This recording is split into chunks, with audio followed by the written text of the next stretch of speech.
అందరికీ నా నమస్కారాలండి. ఇప్పుడు మీరు చూస్తున్నది 10th క్లాస్‌కి సంబంధించినటువంటి ప్లేలిస్ట్ ఇది. టెక్స్చువల్ లెసన్స్ ఏవైతే ఉన్నాయో అవన్నీ కూడా ఉన్నటువంటి ప్లేలిస్ట్ ఇది. ఆ తర్వాత మీరిప్పుడు చూస్తున్నది సప్లిమెంటరీ రీడర్‌కి సంబంధించినటువంటి లెసన్స్ ఏవైతే ఉన్నాయో వాటికి సంబంధించినటువంటి ప్లేలిస్ట్ అనేది మీరు చూస్తున్నారు. ఇప్పుడు మనం ఈ వీడియోలో ఏదైతే ఫస్ట్ యూనిట్ ఉందో టెక్స్చువల్‌గా మొత్తం grammar, listening, speaking, reading, writing ప్రతిదీ కూడా డిస్కస్ చేయబోతున్నాం. అండ్ మీకు ఇవి చక్కగా ఉపయోగపడితే మీరు మొబైల్లో చూస్తుంటే ఐకార్డ్స్, ఎండ్ స్క్రీన్స్, డిస్క్రిప్షన్లో మీకు ఈ ప్లేలిస్ట్ లింక్స్ ఉంటాయి. ఒకవేళ మీరు యాక్సెస్ చేయలేకపోతే 10 లింక్ అనేసి మీరు కామెంట్ సెక్షన్లో అడిగితే రిప్లైగా నేను ఈ లింక్స్ అనేవి మీకు ప్రొవైడ్ చేస్తాను. చాలా సునాయాసంగా చక్కగా మీ సిలబస్ మొత్తాన్ని కంప్లీట్ చేయొచ్చు. మీరు టెక్స్ట్ బుక్ తీసినట్లయితే మొట్టమొదటిగా రెండవ పేజీలో ఈ యొక్క మనీ ఆర్డర్ ఫామ్ అనేది ఉంటుంది. దీన్ని ఫిల్ చేయమని ఇక్కడ అడిగారు. యాజ్ వెల్ యాజ్ కొన్ని ప్రశ్నలు అయితే అడగడం జరిగింది. వాటిని మనం ముందుగా చూద్దాం. ఆ తర్వాత థింకింగ్ అబౌట్ లాంగ్వేజ్ ఏదైతే ఉందో, గ్రామర్ ఏదైతే ఉందో, టోటల్ ప్రతిదీ కూడా స్పీకింగ్, రీడింగ్, లిసనింగ్ అవి కూడా చూడబోతున్నాం. ఇప్పుడు మనకేం చేశారంటే ఒక మనీ ఆర్డర్ ఫామ్ని ఇవ్వడం జరిగింది. ఈ మనీ ఆర్డర్ ఫామ్ అనేది యాక్చువల్గా ఇంతకుముందు ఎప్పుడు దరిదాపులుగా ఒక 10 ఏళ్లకు ముందు ఫోన్పే ఇలాంటివి ఏవీ లేవు. అలాంటి కనీసం బ్యాంక్ నుంచి ఇంకో బ్యాంక్కి పంపించాలంటే కూడా చాలా పెద్ద ప్రాసెస్ ఉండేది. ఎనీహౌ ఈ మనీ ఆర్డర్ అనేది చాలా ఈజీగా ఉండేది. కారణం ఏంటంటే దగ్గరున్న పోస్ట్ ఆఫీస్కి వెళ్ళిపోయి ఒక 50 పైసలతో ఈ కార్డు ముక్క కొనేసి ఇది ఫిల్ చేసి ఎంత డబ్బులు అయితే మనం పంపిస్తున్నామో అన్ని డబ్బులు ప్లస్ ప్రతి 100 రూపాయలకి రూపాయో ఎంతో కొంత ఛార్జ్ ఉండేది. ఆ డబ్బుల్ని గనక మనం అక్కడ ఇచ్చినట్లయితే సదరు వ్యక్తికి తీసుకెళ్లి పోస్ట్ మ్యానే ఆ డబ్బుల్ని అందజేసేవాళ్ళు. దీన్ని ఎలా ఫిల్ చేయాలి చూడండి. ఈ యొక్క మనీ ఆర్డర్ ఫామ్లో వచ్చేసి 6 సెక్షన్లు ఉంటాయండి. ఈ 6 సెక్షన్లు ఏంటంటే మొదటి సెక్షన్ వచ్చేసి మనం ఎంత పంపించదలుచుకున్నాం. సపోజ్ ఇందో 5,000 రూపాయలు పంపిస్తున్నాం. 5,000 రూపాయలు రాస్తాం. ఎవరికి పంపిస్తున్నామో టు అడ్రస్ రాయడం అనేది జరుగుతుంది. మీ ఇష్టం. ఇక్కడ మనల్ని ఏమన్నారంటే మీ ఫ్రెండ్కి పంపించండి, లేదా ఇక్కడ జనరల్గా అడిగిన విషయం ఏంటంటే మీకు అవసరం ఉంది పుస్తకాలకు కానీ లేదా సంథింగ్ చేయడానికి మీ ఫిల్ చేయమన్నారు. తర్వాత తర్వాత ఏంటంటే మీ ఫ్రెండ్స్కి పంపించండి. అసలు ఎంఓ ద్వారా డబ్బులు అందుకునే విధానాన్ని మీరు చాలా ఎంజాయ్ చేస్తారు అనేసి ఇవ్వడం జరిగింది. ఓకే, టు అడ్రస్ అయితే రాయడం జరుగుతుంది. డేట్ వేస్తాం, మన సిగ్నేచర్ చేస్తాం. ఇక్కడ ఇది ఫస్ట్ పార్ట్ అండి. జనరల్గా ఇందులో ఈ మొత్తం మనీ ఆర్డర్ ఫామ్ని డీల్ చేసేవాళ్ళు ముఖ్యంగా 3 వ్యక్తులు ఉంటారు. ఎవరంటే డబ్బులు పంపించే వ్యక్తి, తీసుకునే వ్యక్తి, ఆ డబ్బుల్ని అందించే వ్యక్తి. ఈ 3 ముఖ్యం అన్నమాట. అందులో డబ్బులు పంపించే వ్యక్తి ఈ సెక్షన్లో first section, 4th section, 6th section fill చేయాల్సి ఉంటుంది. తర్వాత డబ్బులు ఎవరైతే తీసుకొని వెళ్తారో, అందిస్తారో వాళ్ళు సెకండ్ ఆఫీస్ యూజ్ ఏదైతే ఉందో సెకండ్ సెక్షన్ని ఫిల్ చేస్తారు. ఎవరైతే డబ్బులు అందుకుంటారో వాళ్ళు 5th సెక్షన్, అట్లానే 3rd సెక్షన్ ఫిల్ చేయాల్సి ఉంటుంది.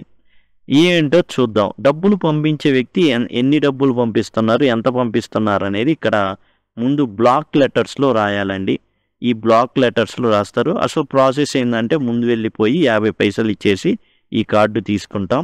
కార్డు తీసేసుకున్న తర్వాత మనం ఈ విధంగా ఫిల్ చేయాల్సి ఉంటుంది. ఎవరికి? నేనైతే పుస్తకాలు కొనడానికి విజిఎస్ పబ్లిషర్స్ వాళ్ళకి విజయవాడ బెంచ్ సర్కిల్లో ఉన్న వాళ్ళకి నేను ఆ అడ్రస్కి నేను రాయడం జరిగింది. డేట్ వేసాను, సంతకం చేశాను. సంతకం చేసేసిన తర్వాత 4th సెక్షన్లో మళ్ళీ నాకు పంపించాలి కదా పుస్తకాలు. కాబట్టి సెండర్స్ అంటే నేనే డబ్బులు పంపించే వ్యక్తిని కాబట్టి నేను నా అడ్రస్ని ఫిల్ చేయడం అనేది జరుగుతుంది. డేట్ వేస్తాం. ఇక ఈ ఎంఓ ఏంటంటే మనకి ఎప్పుడైతే మనం పూర్తిగా ఫిల్ చేసి పోస్ట్ మ్యాన్కి అందిస్తాం, అక్కడున్న లేకపోతే ఎక్కడ ఉన్నటువంటి ఎవరైతే క్లర్క్ కానివ్వండి, ఎవరైతే ఉన్నారో అఫీషియల్, అతను ఏం చేస్తాడంటే వాళ్ళకి రసీదు ఉంటుందండి. ఆ రసీదు నెంబర్ వరుస క్రమాన్ని మనకి ఇక్కడ వేయడం జరుగుతుంది. నేను ఇక్కడ ఫిల్ చేస్తా. అసలు డబ్బులు ఎందుకు పంపిస్తున్నాను అనేది స్పేస్ ఫర్ కమ్యూనికేషన్‌లో రాయడం అయితే జరుగుతుంది. For books as requested in my letter dated, నేను ఒక లెటర్ పంపిస్తున్నాను. ఆ లెటర్ ఈ డేట్‌ను పంపించాను. ఆ లెటర్‌లో దాని ప్రకారంగా నేను డబ్బులు మీకు పంపిస్తున్నాను అనేసి స్పేస్ ఫర్ కమ్యూనికేషన్‌లో రాస్తాను. ఈ ఏదైతే బ్లూ కలర్‌లో నేను ఏదైతే రాశానో అది మాత్రమే రాయాలి. మిగతా రెడ్ కలర్ ఉంది చూసారా? ఆఫీస్ యూజ్ అనమాట. వాళ్ళ రసీదులో ఎన్ని ఎంఓలు తెగినాయి, ఎన్ని మనీ ఆర్డర్లు వెళ్ళినాయి, నెక్స్ట్ నెంబర్ ఏదో అది చూసుకొని వేస్తారనమాట. వేసేసి ఎన్ని రూపాయలు వాళ్ళకి ఇచ్చామో మనం ఏం చేస్తామంటే ఒక 5,000 తీసి వాళ్ళకి ఇస్తాం. లెక్క పెట్టేసుకొని డేట్ వేసుకొని వాళ్ళు బ్లాక్ లెటర్లో రాయడం అయితే జరుగుతుంది. రాసేసి అక్కడున్న అసిస్టెంట్ సంతకం చేస్తారు. అలానే పోస్ట్ మాస్టర్ ఎవరైతే ఉన్నారో వాళ్ళు సంతకం చేస్తారు. ఎందుకంటే ఆ డబ్బులు తీసుకున్న వ్యక్తులు వీళ్ళని. తర్వాత ఈ ప్రాసెస్ అయిపోయిన తర్వాత ఇక్కడ కూడా ఎంఓ నెంబర్ వేస్తారు వాళ్ళు. వేసేసిన తర్వాత ఇదేమవుతుంది అంటే డబ్బులు పంపించబడతాయి. పంపించిన తర్వాత ఎవరికైతే మనం వీజిఎస్ వాళ్ళకి కదా వాళ్ళ దగ్గరికి వెళ్ళిపోయి వాళ్ళు ఏం చేస్తారంటే ఈ ముక్క మీద ఏం చేస్తారంటే వాళ్ళు ఈ కార్డు కూడా వెళ్తుందన్నమాట. 5,000 రూపీస్ ఓన్లీ అనేసి అందుకునేవాళ్ళు ఎవరైతే అందుకుంటారో డబ్బులు వాళ్ళు రాసి అక్కడ సైన్ చేస్తారు. సిగ్నేచర్ ఆఫ్ పేయీ అంటే రిసీవర్ అని అర్థం.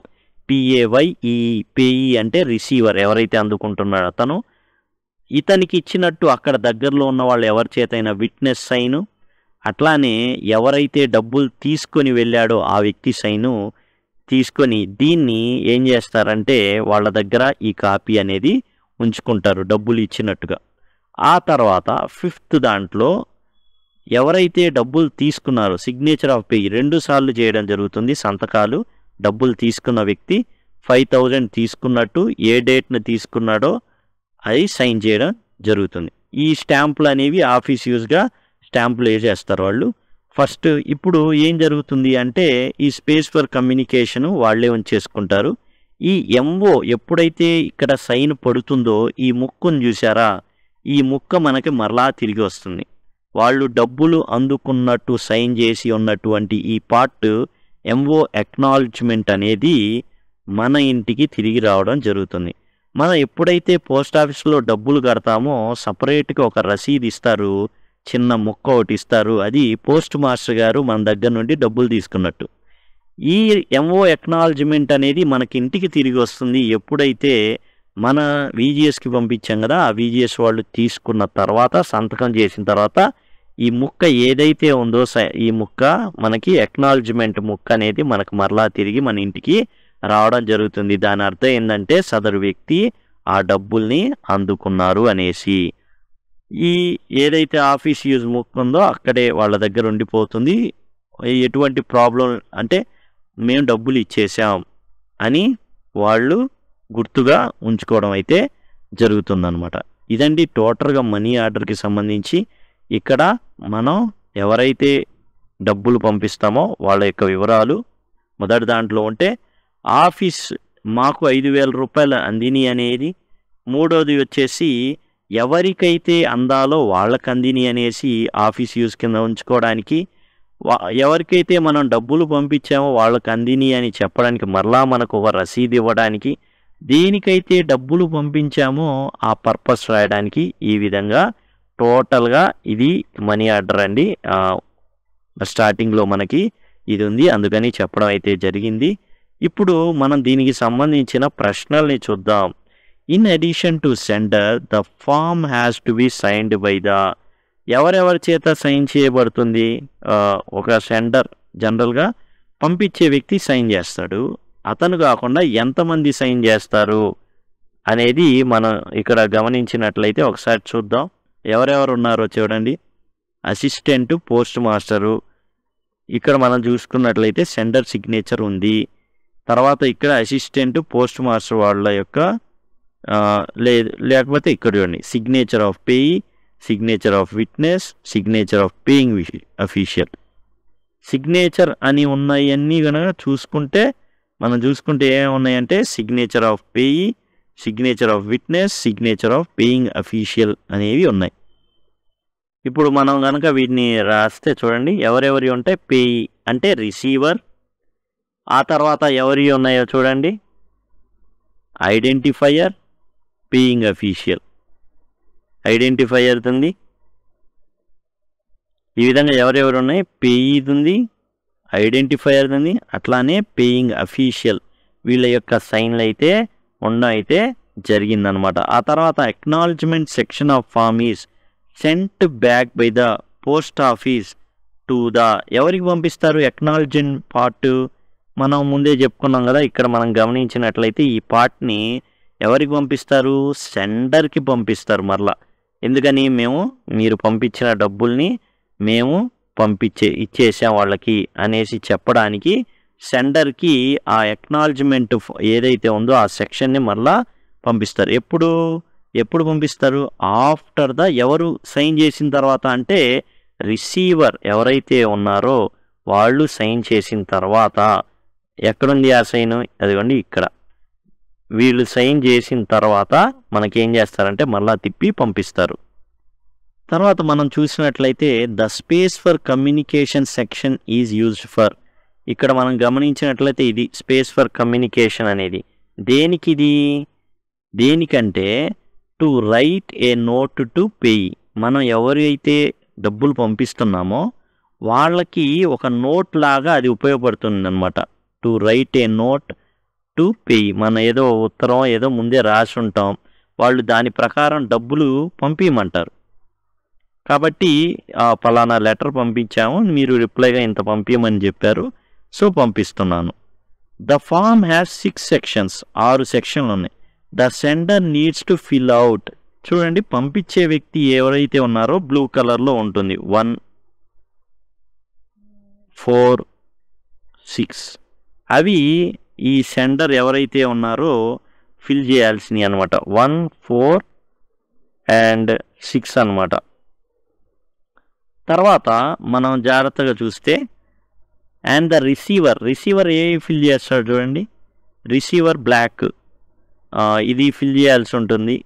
పేయి అంటే రిసీవర్ అనమాట, బ్లాక్లోనే 3, తర్వాత వచ్చేసి 5. ఎందుకని, అతని సిగ్నేచర్ ఉంది ఇక్కడ, రిసీవ్డ్ రూపీస్ 5000 రూపీస్ అని అతను సైన్ చేయాలి, 5000 ముట్టినవి అనేసి రాయాలి, రాసి ఇక్కడ సైన్ చేయాలి. కాబట్టి 3rd సెక్షన్లో అతను రాస్తాడు. ఆ తర్వాత 5th సెక్షన్లో ఎక్నాలజ్మెంట్ పార్ట్లో ఉంటుంది. ఈ పార్ట్లో ఏం చేస్తాడంటే ఇక్కడ కూడా రాస్తాడు, ఒకటేమో వాళ్ళు ఉంచుకోవడానికి, ఒకటేమో మనకు పంపించడానికి. కాబట్టి 3rd and 5th అనేవి రిసీవర్ రాసేటటువంటి పార్ట్స్ అన్నమాట. 3rd and 5th సెక్షన్స్ వచ్చేసి రిసీవరు చేసేవి. ఇదండి టోటల్గా ఏదైతే మనీ ఆర్డర్ తిందో అది. అండ్ నెక్స్ట్ మనం ఇప్పుడు గ్రామర్ చూద్దాం. ఫస్ట్ యూనిట్ ఇంగ్లీష్ టెక్స్ట్ బుక్లోని పేజ్ 8లో మీకు మొట్టమొదట ఫిల్ ఇన్ ది బ్లాంక్స్ అనేవి కనబడతాయి. ఇందులో మనం చూసినట్లయితే ఏదైతే మనం ఏ లెటర్ టు గాడ్ ఏదైతే చూసామో ఆ పాఠ్యాంశంలో ఉన్నటువంటి కొన్ని sentences. Suddenly a strong wind began to blow along with the rain very large hail stones began to fall. Hail stones అంటే ఏంటంటే వడగండ్లని. వడగండ్లు అంటే ఏం లేదు, ఐస్ గడ్డలు ఉంటాయి కదా, మనం తినే ఐస్, వైట్ ఐస్ లాగా ఉంటుంది కదా, అలాంటివి పడతాయి అన్నమాట. మంచు గడ్డలు అనేవి ఆకాశంలో నుంచి పడడం అయితే జరుగుతుంది. మనకైతే రెగ్యులర్ కాదు, ఎండాకాలంలో ఎప్పుడో ఒక్కసారి మాత్రం ఖచ్చితంగా వడగండ్ల వాన అనేది పడుతుంది. హెయిల్ స్టోన్స్ అంటే small balls of ice that fall like rain. అది మంచు గడ్డలు అనేవి వర్షంలాగా పడుతుంది, దాన్ని హెయిల్ స్టోన్స్ అంటారు, వడగండ్లు అంటారు. A storm in which hail stones fall is a hail storm. తుఫాన్లో కూడా పడతాయి, మంచి గాలి వీస్తా గట్టిగా తుఫాను వస్తూ ఉంటుంది, ఆ టైంలో కూడా పడేటటువంటి మంచుగడ్డలు పడతా వర్షం పడతా ఉంటుంది. దాన్ని ఏమంటారంటే హెయిల్ స్టామ్ అంటారు, మంచు తుఫాను. You know that a storm is bad weather with strong winds. తుఫాన్లు ఏముంటాయి, బలమైన గాళ్ళు వీస్తూ ఉంటాయి, బిల్డింగ్లు కూడా కదులుతూ ఉంటాయి. రెయిన్ వర్షం పడతా ఉంటాయి, ఉరుములు ఉంటాయి, మెరుపులు ఉంటాయి, దాన్ని తుఫాన్ అంటారు. ఈ హెయిల్ స్టామ్ ఏంటంటే మంచు, ఈ వడగండ్లు పడుతుంటాయి, వర్షం పడతా ఉంటుంది, గాలి వీస్తూ ఉంటుంది, మెరుపులు ఉంటాయి, ఉరుములు ఉంటాయి. ఈ విధంగా అనమాట మన పాఠ్యాంశంలో అదే జరిగేది. తాను నష్టపోతాడు, నష్టపోవడంతో దేవునికి ఉత్తరం అనేది రాస్తాడు. ఇప్పుడు మనకు ప్రకృతిలో జరిగేటటువంటి కొన్ని విపత్తులకు సంబంధించినటువంటి పదాలు ఇచ్చారు. Gale, whirlwind, cyclone, hurricane, tornado, typhoon. ఇప్పుడు మనం ఏంటంటే వీటిని ఫిల్ ఇన్ ద బ్లాంక్స్లో నింపమన్నారు. అవి చూద్దాం. చూడండి, ఇక్కడ a violent tropical storm in which strong winds move in a circle. చూడండి, స్టార్మ్ తుఫాను ఏం జరుగుతుంది? Strong winds move in a circle, ఒక సర్కిల్లో కదులుతూ ఉంటుందన్నమాట. ఎట్లా ఉంటుంది అంటే శాటిలైట్ నుంచి చూస్తే ఈ విధంగా కనబడడం అనేది జరుగుతుంది. ఏంటిది అనేసి అడగడం అయితే జరిగింది. ఇక్కడ మనం ఫిల్ ఇన్ ది బ్లాంక్స్ అనమాట ఫిల్ చేయాల్సి ఉంటుంది. ఏమవుతుంది? ఏ వైలెంట్ ట్రాపికల్ స్టార్మ్ తుఫాను ఏంటంటే సైక్లోన్ అనమాట. మనం ఏదైతే పదాలు ఉన్నాయో ఆ పదాలని మనం ఇక్కడ రాయాల్సి ఉంటుంది. CYCLONE సైక్లోన్ ఇక్కడ మనం ఫిల్ చేయాల్సి ఉంటుంది. మామూలుగా కూడా మనం ఇక్కడ రాయడానికి ట్రై చేస్తాను. ఇక్కడ ఏంటంటే సైక్లోన్ అనమాట. సైక్లోన్ అంటే తుఫాను. ఎట్లా ఉంటుందో చూశారు కదా, గాళ్ళు అనేవి విపరీతమైన వేగంతో వస్తూ ఉంటాయి. మధ్యలో ఒక ఖాళీ ప్రాంతం అనేది కనబడుతూ ఉంటుంది. ఆ తర్వాత ఎక్స్ట్రీమ్లీ స్ట్రాంగ్ విండ్, చాలా చాలా బలమైన గాలి అనమాట. ఈ గాలికి కొన్నిసార్లు వాహనాలన్నీ కూడా గాలికి ఏమవుతాయంటే ఎగిరిపోతాయి కూడా. అంటే మనం సరిగా తోలలేము, అన్నీ కూడా వెళ్ళిపోతూ ఉంటాయి. గేల్ అంటారు దాన్ని, స్ట్రాంగ్ విండ్ అనమాట. ఈ స్ట్రాంగ్ విండ్ గేల్, గాలి వాన లేకపోతే భయంకరమైన గాలి అనమాట. గేల్, GALE, గేల్ గాలి వాన. తర్వాత a violent tropical storm with very strong winds. ఇదేంటంటే ఇది కూడా తుఫానే, కానీ చాలా బలమైన గాళ్ళు అనేవి వీస్తూ ఉంటాయి. మనం ఇక్కడ చూసినట్లయితే ఇక్కడ మనకి P అనేసి కూడా ఇవ్వడం జరిగింది. ఇది ఏమవుతుంది మనం చూద్దాం. టైఫూన్ అంటారు. టైఫూన్ అనేది కూడా జస్ట్ తుఫానే, కాకపోతే చాలా బలమైన గాళ్ళు ఉంటాయి. ఎంత బలమైన గాళ్ళు అంటే సపోజ్ ఒక లారీ వెళ్తుంది అనుకోండి, దాన్ని కూడా ఈడ్చి పక్కన పడేస్తుంది అనమాట. ఆ విధంగా ఉంటుంది. దాన్నే టైఫూన్ అంటారు. సింపుల్గా తుఫాను సరిపోతుంది. కాకపోతే ఇందులో ఉండే వెరైటీ ఏంటంటే బలమైన గాళ్ళు ఉంటాయి అన్నమాట. చాలా బలమైన, మామూలు తుఫాన్ అంటేనే గాలి ఉంటుంది, ఇది ఇంకా బాగా బలమైన గాలి అనేది ఉంటుంది. A violent storm with very strong winds especially in western Atlantic ocean.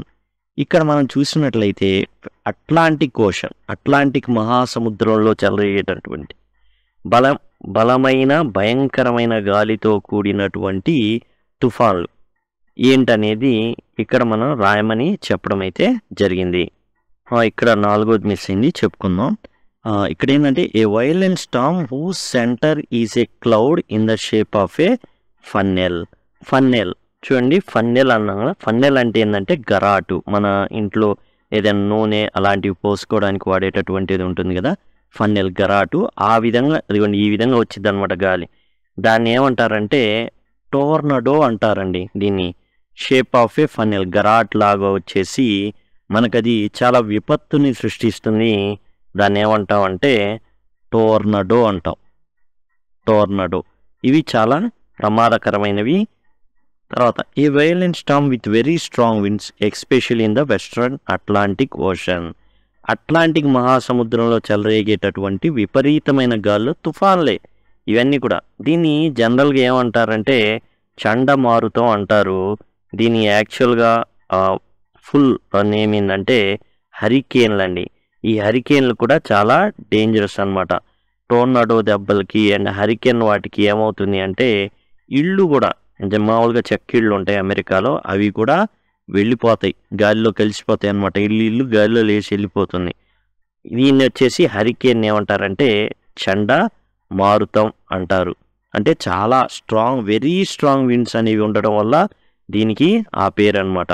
తర్వాత a very strong wind that moves very fast in a spinning moment and cause lot of damage.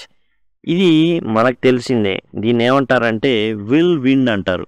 అంటే సుడిగాలి. సుడిగాలి వచ్చిందంటే దేన్నైనా కానీ పైకి తీసుకెళ్ళిపోతుంది అనమాట. దాన్నే విల్ విండ్ అనేసి అంటారు. WHIRLWIND విల్ విండ్ అంటే సుడిగాలి. ఇదండి ఫిల్ ఇన్ ది బ్లాంక్స్. మనం ఒకసారి చూసినట్లయితే సైక్లోన్ తుఫాను, గేల్ అంటే గాలివాన, టైఫూన్ అన్న తుఫానే, కాకపోతే ఇందులో కొంచెం వెరీ స్ట్రాంగ్ ఉంటుంది. అండ్ టోర్నడో ఇది తీవ్రమైన తుఫాను. అయితే దీంట్లో ఏం జరుగుతుంది అంటే ఒక గరాట్ లాంటి ఆకారం అనేది ఫామ్ అవుతుంది. గాలి కింద నుంచి అంత తుఫాను అంత వేగంగా వెళ్ళిపోతూ ఉంటుంది. అండ్ హరికేన్ చాలా విపరీతమైన గాలులు ఉంటాయి. అయితే ఇది ఏంటంటే వెస్ట్రన్ అట్లాంటిక్ ఓషన్లో మాత్రమే బాగా ఏర్పడతాయి ఈ హరికేన్లు అనేవి. తర్వాత సుడిగాలిని విల్ విండ్ అంటాం. మీకు ఇదే పేజీలో హోప్ అనే దాని మీద కొన్ని ఇవ్వడం జరిగింది. పార్ట్స్ ఆఫ్ స్పీచ్ వచ్చేసి ఇక్కడ హోప్ అనేది వెర్బ్గా ఎలా ఉంటుంది అండ్ నౌన్గా ఎలా అనేది ఇవ్వడం అయితే జరిగింది. ఇక్కడ మనం గమనిస్తే I hope it passes quickly. రైతు అనుకున్నాడు అనమాట, ఈ వడగండ్ల వాన ఏదైతే ఉందో అది తొందరగా ఆగిపోతుంది అనేసి భావించాడు. హోప్ అంటే ఆశించాడు అనేసి అర్థం అనమాట. హోప్ అంటే ఆశ, నమ్మకం. అండ్ తాను ఏంటంటే ఆశపడ్డాడు తొందరగా అయిపోయిద్దని. There was a single hope, ఒకే ఆశ ఉంది. అదేంటంటే హెల్ప్ ఫ్రమ్ గాడ్, దేవుడి నుంచి ఆ సాయం అందుతుంది అనేసి ఒకే ఒక్క ఆశ అనమాట. ఇక్కడ ఆశిస్తున్నాడు వెర్బు, ఇక్కడ ఆశ అది వచ్చేసి నౌన్ అనమాట. మొదటి ఎగ్జాంపుల్లో హోప్ అనేది వెర్బు, అంటే మంచి జరగాలి అనేసి ఆశించాడు. రెండోది ఏంటంటే ఆశ, ఇట్స్ ఏ నౌన్ అనమాట. ఈ విధంగా మార్పు అయితే జరిగింది. అయితే మనకి ఏంటంటే ఇప్పుడు ఒక టేబుల్ ఇచ్చేసి ఆ టేబుల్లో ఉన్న ఎమోషన్స్ దాని అర్థాన్ని ఏం చేయమన్నారంటే మ్యాచ్ అనేది చేయమన్నారు. మనకి వచ్చేసి పేజ్ నెంబర్ 9లో ఆ టేబుల్ అనేది ఉండడం జరుగుతుంది. మ్యాచింగ్ ఇది ఫస్ట్ మనం చూసినట్లయితే వీటికి ABCDలు కనుక ఇక్కడ రాసుకున్నట్లయితే చాలా ఈజీగా ఉంటుంది. మామూలుగా అయితే ABCDలు ఇవ్వలేదు. మొదటిది చూసినట్లయితే will you get the subjects you want to study in college. దానికి సమాధానంగా అబ్బాయి ఏం చెప్తున్నాడంటే ఐ హోప్ సో అంటున్నాడు. Will you get the subjects you want to study in college అంటే నువ్వు ఏ కోర్సు కోరుకున్నావో ఆ కోర్సు నీకు అందుతుందని భావిస్తావు అంటే అవును నేను అందుతుందని ఆశిస్తున్నాను అన్నాడు. ఇప్పుడు దానికి తగ్గ ఫీలింగ్ని మనం ఇక్కడ ఎంచుకోవాల్సి ఉంటుంది. తర్వాత I hope you don't mind my saying this but I don't like the way you are arguing. ఇప్పుడు నేనేంటంటే యాక్చువల్గా ఈ మాట నీకు చెప్పాలని నాకు అనిపించట్లా, కానీ విషయం ఏంటంటే నువ్వు ఈ విధంగా ఆర్గ్యూ చేయడం నాకు నచ్చల. నీకేమైనా బాధ కలుగుతుందేమో, అయినా నేను చెప్పేది నువ్వేమనుకోవద్దని ఆశిస్తున్నాను అనేసి అన్నాడు. తర్వాత the discovery will give new hope to HIV/AIDS sufferers. ఎవరైతే ఎయిడ్స్ ఉన్న HIV ఉందో వాళ్ళకి ఇది ఒక కొత్త ఆశని ఇస్తుంది అనేసి అనడం జరిగింది. తర్వాత we're hoping against a hope that judges would not notice our mistakes. వీళ్ళు తప్పు చేశారు, ఆ తప్పుని జడ్జిలు నోటీస్ చేయకపోతే చాలా బాగుంటుందని ఆశిస్తున్నారు. తర్వాత I called early in the hope of speaking to her before she went to school.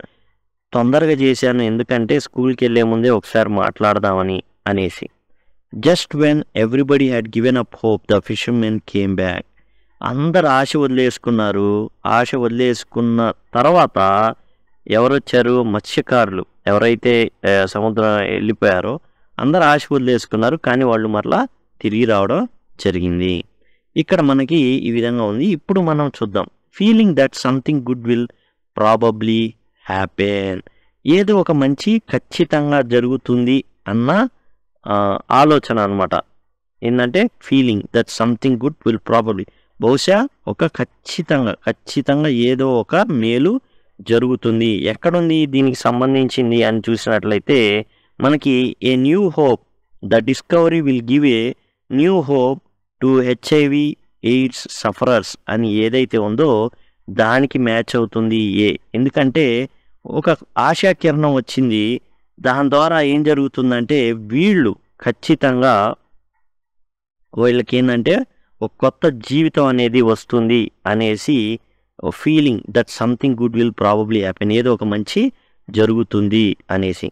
Thinking that this would happen, it may or may not happen. ఏంటంటే ఇది జరుగుతుంది అని చేశాడు, కాకపోతే జరగవచ్చు జరగకపోవచ్చు. ఏంటది అంటే ఇదనమాట. I called early in the hope of speaking to her before she went to school. స్కూల్కి కొంచెం ముందు చేశాను. ఏంటంటే స్కూల్కి వెళ్ళబోయే ముందు అయితే ఉంటుంది కదా, మాట్లాడొచ్చు, అమ్మాయి ఉంటుంది కాబట్టి మాట్లాడొచ్చు అనుకొని చేశాను. అంటే అక్కడ మాట్లాడొచ్చు, మాట్లాడలేకపోవచ్చు, కాబట్టి దీనికి మ్యాచ్ అవుతుంది. తర్వాత stop believing that this good thing would happen. ఇక నమ్మడం, ఆశ అనేది ఆపేసుకున్నాడు. Stop believing that this good thing would happen, ఇంకా జరగదు అని అనుకున్నారు. దేనికి అనుకున్నారు? మత్స్యకారులు ఉన్నారు, వెళ్ళిపోయారు, అందరు ఆశ వదిలేసుకున్నారు, దానికి సంబంధించింది అనమాట. కానీ తీరా అందరు ఆశ వదిలేసుకున్నాక ఏం జరిగింది? వాళ్ళు రావడం అయితే జరిగిందనమాట. తర్వాత మనం చూసినట్లయితే wanting something to happen and thinking it quite possible. ఒకటి జరగాలనుకోరుకున్నారు, అది ఖచ్చితంగా జరుగుతుంది కూడా. ఏంటది అంటే కోరుకున్న సబ్జెక్ట్ అనేవి దొరకడం అనేది ఖచ్చితంగా జరుగుతుంది. ఎందుకంటే ఐ హోప్ సో అని ఖచ్చితంగా చెప్పడం అయితే జరుగుతుంది. తర్వాత showing concern that what you say should not offend or disturb other person, a way of being polite. ఇక్కడ మనం చెప్పుకున్న దాంట్లో మర్యాదకరంగా ఉన్నదేంటి? ఐ హోప్ అని మాట్లాడు. ఏంటంటే I hope you don't mind my saying this but I don't like the way you are arguing. ఇది పొలైట్గా చెప్పబడింది అనమాట. నువ్వేమనుకోకపోతే దయచేసి నేను ఒక విషయం చెప్తా. ఏంటంటే ఈ విధంగా నువ్వు గొడవ పడ్డం అనేది ఏమాత్రం అంతా మంచిది కాదు అన్నది అనమాట. కాబట్టి రెండోది అవుతుంది. నెక్స్ట్ వచ్చేసి మిగిలింది F, wishing for something to happen although this is very unlikely.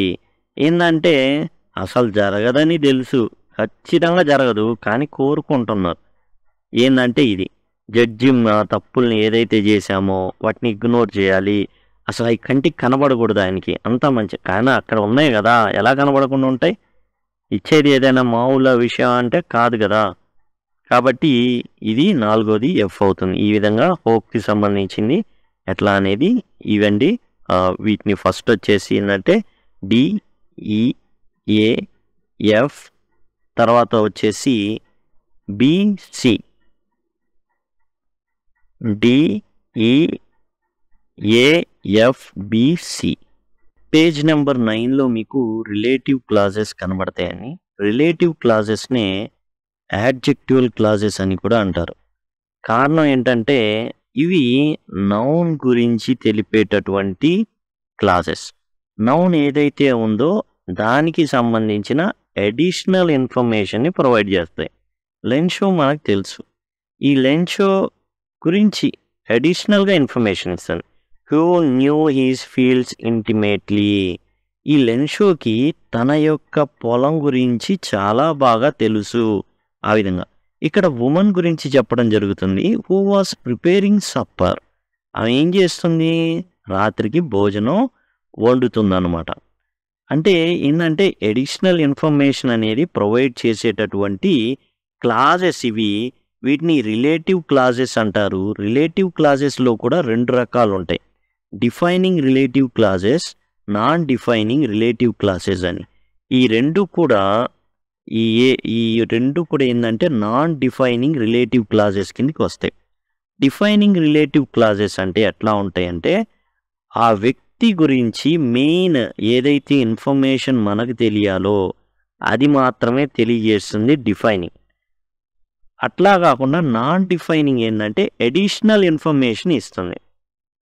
Suppose defining relative clause ఎలా ఉంటుందో చెప్పాను. అది కదా, ఆ అబ్బాయి చూడు, ఆ అబ్బాయే, ఎవరైనా అబ్బాయే. ఓకే, స్టేట్ ఫస్ట్ కొట్టాడు చూసావా, ఆ అబ్బాయే. అంటే ఏదైతే మెయిన్ ఇన్ఫర్మేషన్ ఆ వ్యక్తిని ఎస్టాబ్లిష్ చేస్తుందో అది defining relative clause. Additional information ఏదైతే ప్రొవైడ్ చేస్తుందో అది ఏమవుతుంది అంటే నాన్ డిఫైనింగ్ రిలేటివ్ క్లాజ్ అవుతుంది. ఆ అబ్బాయికి చికెన్ కూర అంటే ఇష్టం అంట, స్టేట్ ఫస్ట్ వచ్చిన అబ్బాయికి.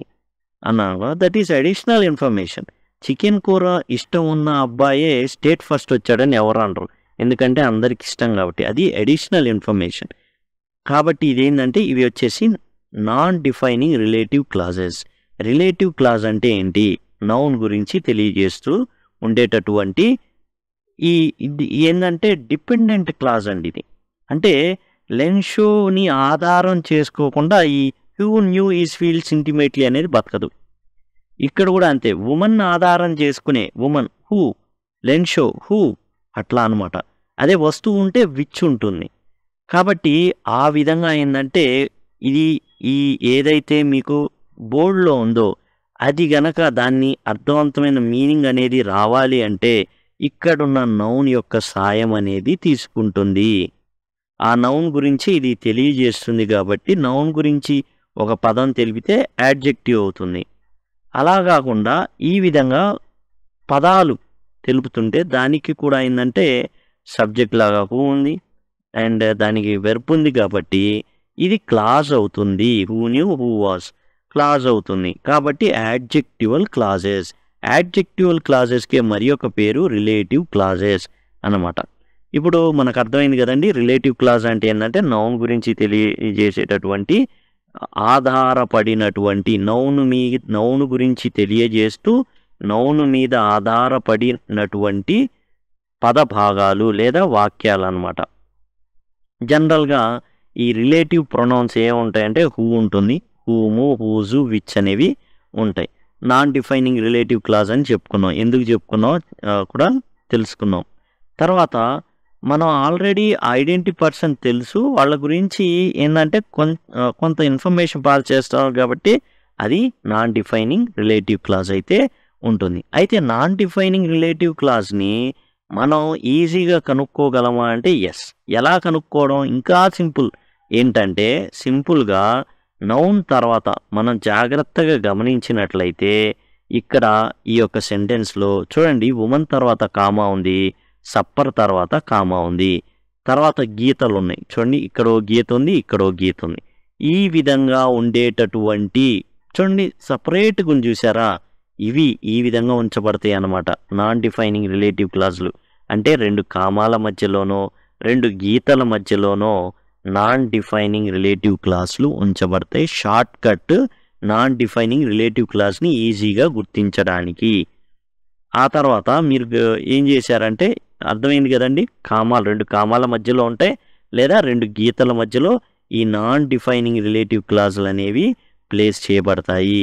అయితే రిలేటివ్ ప్రొనౌన్స్ ఉంటాయి, అవేంటంటే హూ, హూమ్, హూజ్, విచ్ ఇవి అనమాట.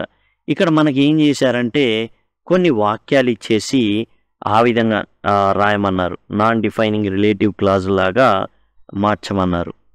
ఇక్కడ చూడండి, ప్రశ్న ఏంటంటే హూ, హూమ్, హూజ్, విచ్తో ఏం చేయమన్నారంటే జాయిన్ ద సెంటెన్సెస్.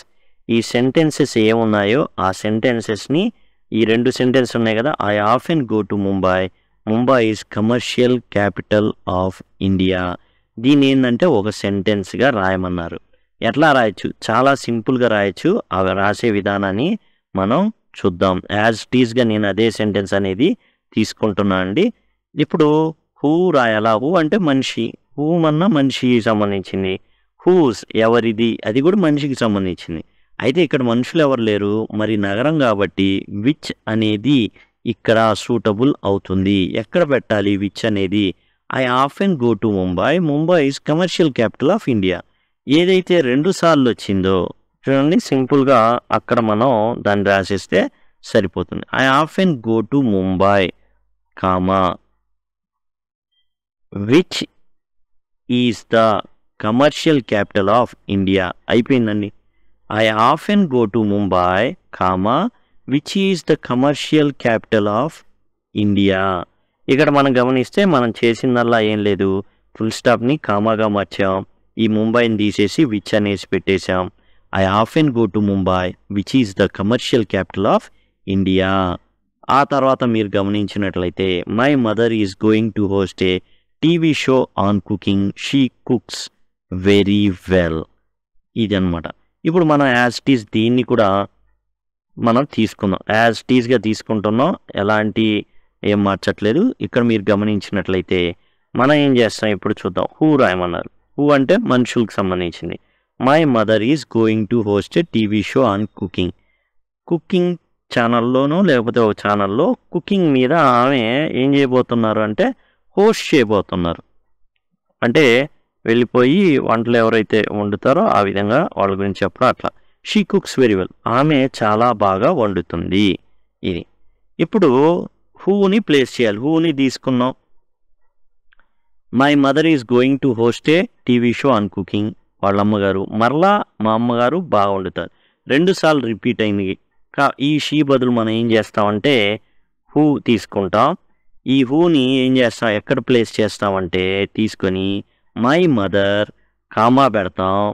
తర్వాత అక్కడ who cooks very well comma పెడతాం. తర్వాత దీన్ని పక్కనకి ఇట్లా పెడతాం. అర్థమైందండి? చాలా simple. My mother who cooks very well is going to host a TV show on cooking. ఈ విధంగా మనం రాయాల్సి ఉంటుంది. చాలా సింపుల్. ఏం చేసాం, my mother is going to host a TV show on cooking ఉంది. షీ అనేది మళ్ళా రిపీట్ అయినా ఆమె గురించి ఇంకా రిపీట్ అయిన ఏమున్నాయి, ఏం లేవు. హూ పెట్టాలి కాబట్టి షీ బదులు హూ పెట్టాం. హూ కుక్స్ వెరీ వెల్ తీసుకెళ్ళి మదర్ పక్కన కామా పెట్టేసి కుక్స్ వెరీ వెల్ తర్వాత కామా పెట్టా యాజ్ టీజ్గా మిగతాదంతా కూడా రాసేసాం, ఫుల్ స్టాప్ పెట్టేసాం. My mother who cooks very well is going to host a TV show on cooking. ఇప్పుడు పేజ్ నెంబర్ 10కి వచ్చేస్తే అక్కడ మనకి ఇది ఉంది. The sports person are going to meet the president. Their performance has been excellent. దీన్ని as టీజ్గా తీసుకుంటున్నా అండి. చాలా సులభంగా మీకు అర్థమయ్యే విధంగా చెప్పాలని చూస్తున్నాను, దయచేసి గమనించండి. హూజ్ని తీసుకున్నాం. ఇప్పుడు ఎక్కడ ప్లేస్ చేయాలి? The sports persons are going to meet the president. వీళ్ళు ప్రెసిడెంట్ని కలవబోతున్నారు. Their performance has been excellent. ఎవరి పర్ఫార్మెన్సు? స్పోర్ట్స్ పర్సన్ యొక్క పర్ఫార్మెన్స్. మళ్ళీ రిపీట్ అయింది దేరు. ఈ దేర్ బదులు మనం ఏం చేస్తామంటే హూజ్ అనేది రాయడం జరుగుతుంది. Whose performance has been excellent ఏదైతే ఉందో దాన్ని మనం తీసుకుంటాం. స్పోర్ట్స్ పర్సన్స్ పక్కన కామా పెడతాం. ఆ తర్వాత మనం whose performance has been excellent full stop ఉంది కదా, దాన్ని కామాగా మారుస్తాం. ఇప్పుడు యాజ్ టీజ్గా ఆర్ అనేది పక్కన ప్లేస్ చేస్తాం. The sports persons comma whose performance has been excellent are going to meet the president. ఈ విధంగా అండి మనం మార్చింది మీకు అర్థమైంది కదా, చాలా సింపుల్గా మార్చడం అయితే జరిగింది. చూడండి, దీస్ స్పోర్ట్స్ పర్సన్స్ కామా పెట్టాం, దేర్ బదులు హూజ్ పెట్టాం, whose performance has been excellent పెట్టేశాం, కామా పెట్టాం, are going to meet the president అనేది యాజ్ టీజ్గా రాసేసాం. చూడండి, ఇంకా ఉన్నాయి ఎగ్జాంపుల్స్. ఆ ఎగ్జాంపుల్స్ని కూడా మనం ఇంకో 2 చూద్దాం. చూడండి, 4వ ప్రశ్న. Lencho pray to God, his eyes see into our minds. ఎవరు eyes see into our minds? Lencho యొక్క ఐసా, దేవుని యొక్క ఐసా? అది మనం జాగ్రత్తగా గమనించుకోవాలి ఎవరి గురించి చెప్తున్నారనేసి. ఇప్పుడు యాజ్ టీజ్గా దీన్ని మనం తీసుకుంటున్నాం అండి. లెన్షో ప్రే టు గాడ్ అది మనం తీసుకుంటున్నాం. Lencho pray to God, his eyes see into our minds. ఎవరి ఐస్ అండి ఇవి అంటే దేవుని యొక్క కళ్ళు అనేవి మనకి ఎప్పుడు చూస్తూ ఉంటాయి, మన మనసుల్ని దేవుడు చూస్తూ ఉంటాడు. ఇప్పుడు హూజ్ని నేను తీసుకున్నాను. హూజ్ అనేది ఎక్కడ రాయాలి అంటే repeated. His eyes, Lencho pray to God, his eyes. ఎవరి ఐస్? దేవుని యొక్క కళ్ళు. కాబట్టి ఇక్కడ గాడ్ తర్వాత మనం కామాను ఉంచుతున్నాం.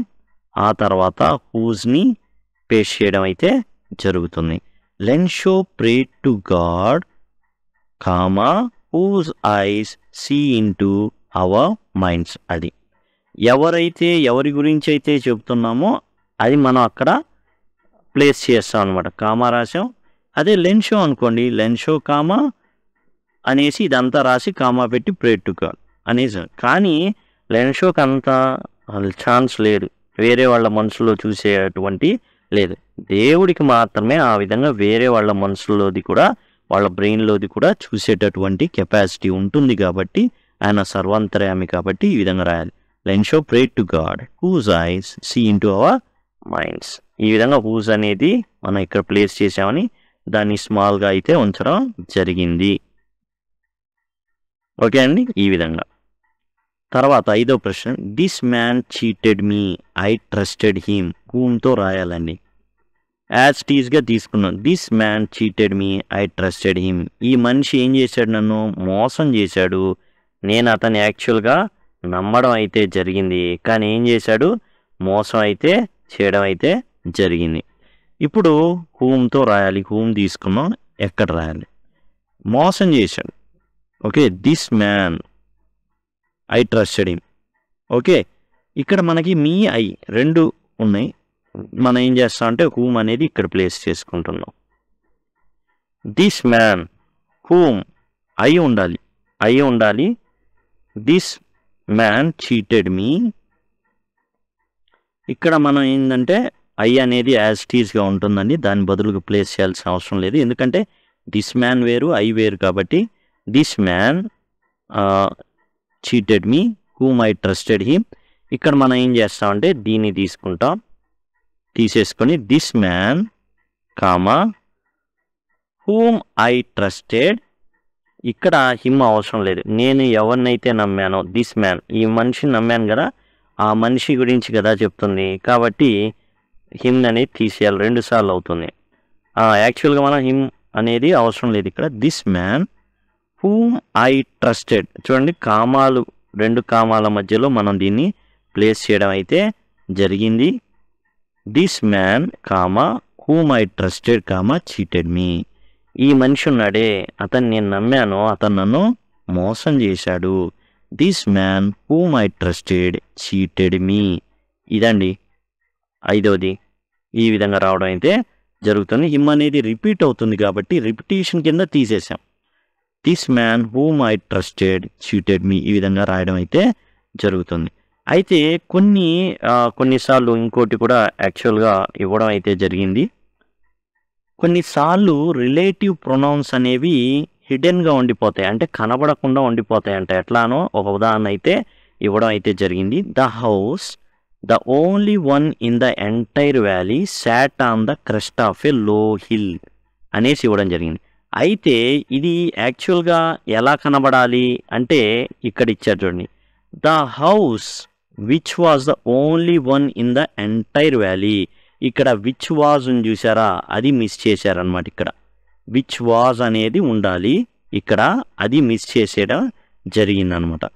The house which was the only one in the entire valley sat on the crest of a low hill.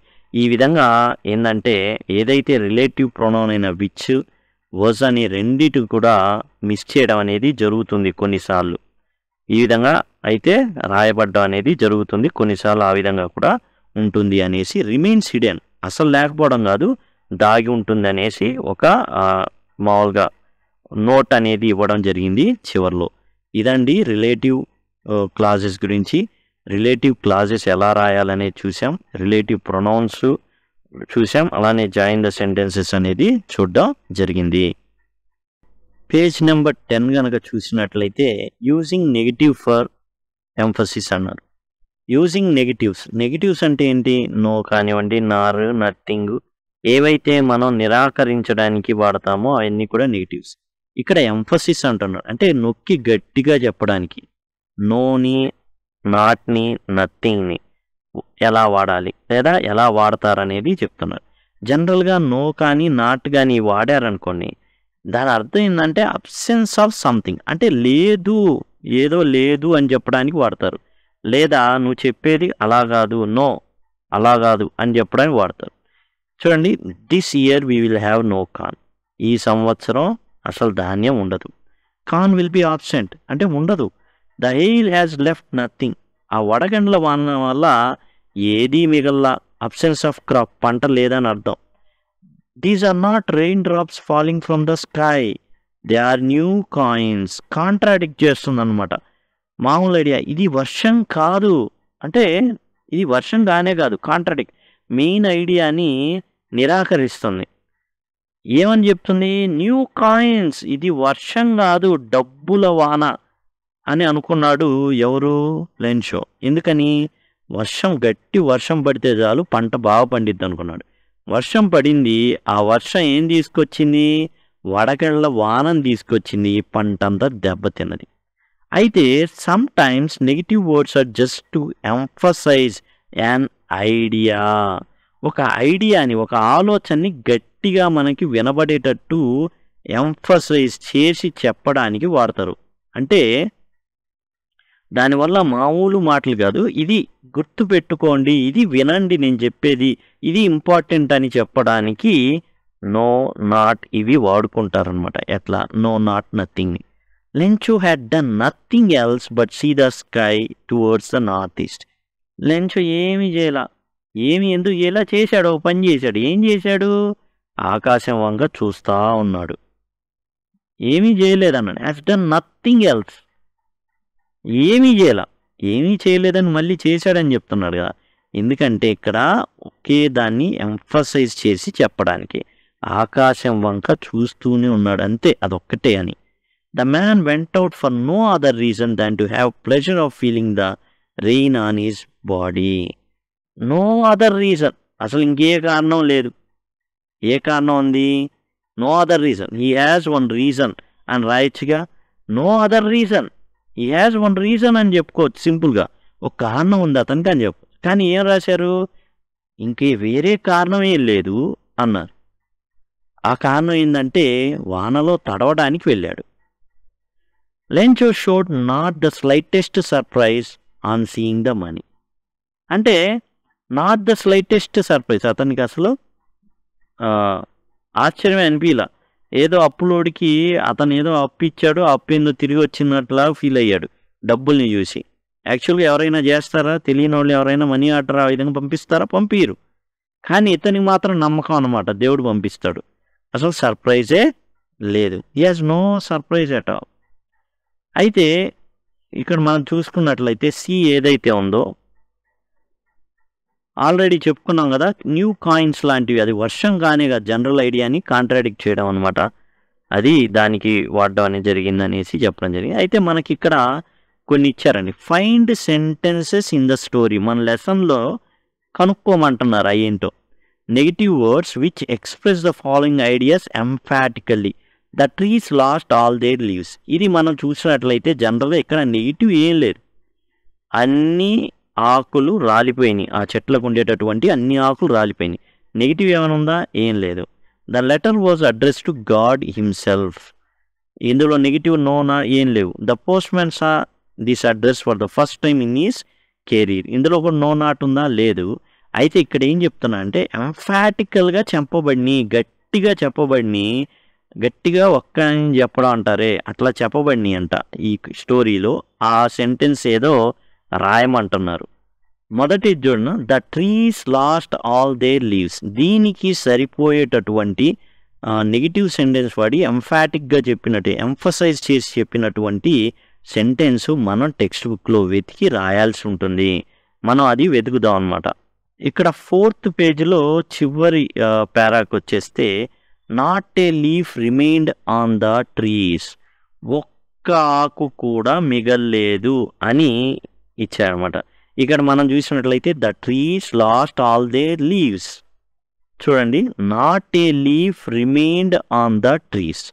ఒక్క ఆకు కూడా చెట్టు మీద లేదు.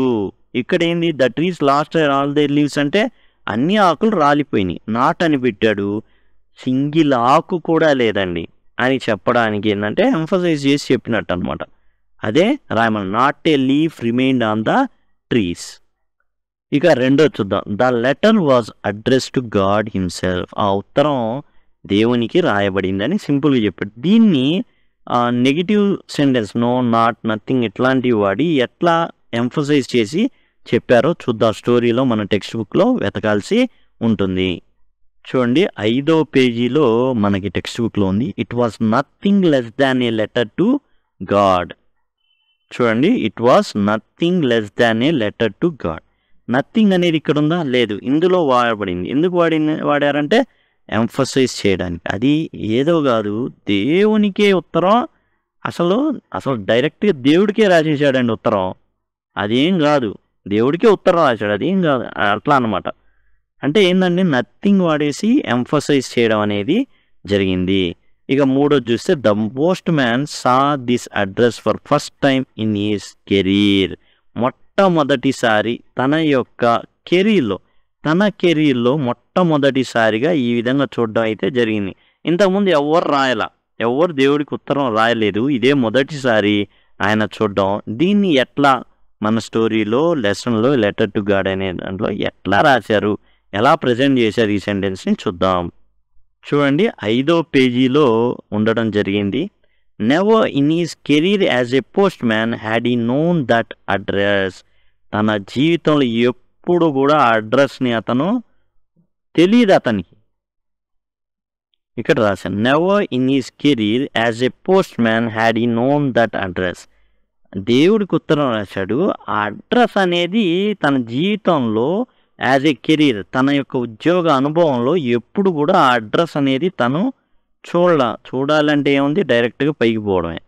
The post man saw this address for the first time in his career. దాన్నే మొదటిసారి చూశాడు అనే దాన్ని సింపుల్గా ఎప్పుడూ చూడలేదు అనేసి నెవర్ వాడి ఎంఫసైజ్ చేయడం జరిగిందనమాట. Never in his career as a post man had he known that address. ఈ విధంగా రాయడం అయితే జరిగిందనమాట. ఇదండి థర్డ్ దానికి. పేజ్ నెంబర్ 11 కనుక చూసినట్లయితే మెటఫర్స్ అని ఉంటాయి.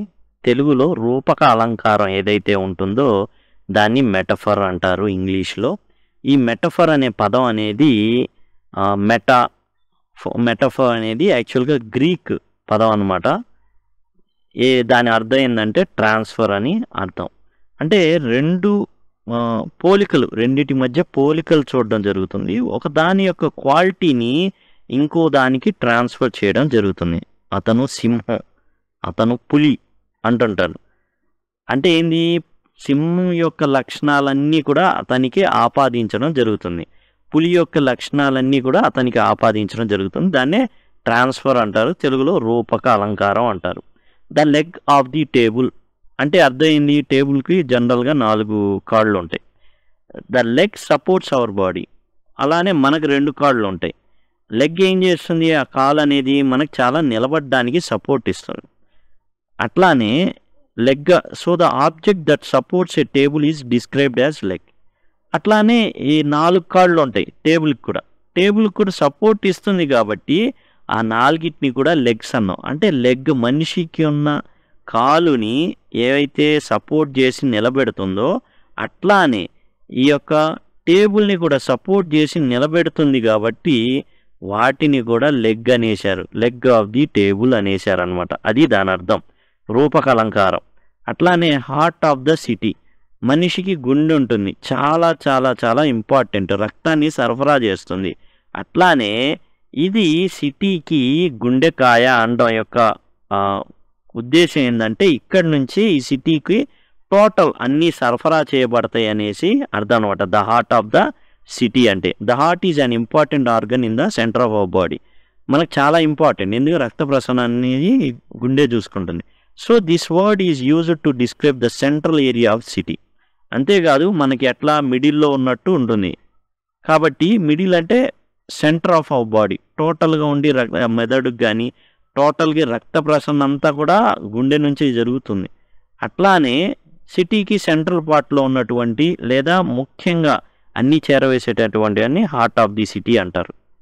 తర్వాత ఇక్కడ మనం జాగ్రత్తగా గమనించినట్లయితే ఈ స్టోరీలో కొన్ని మెటఫర్స్ వాడడం జరిగింది.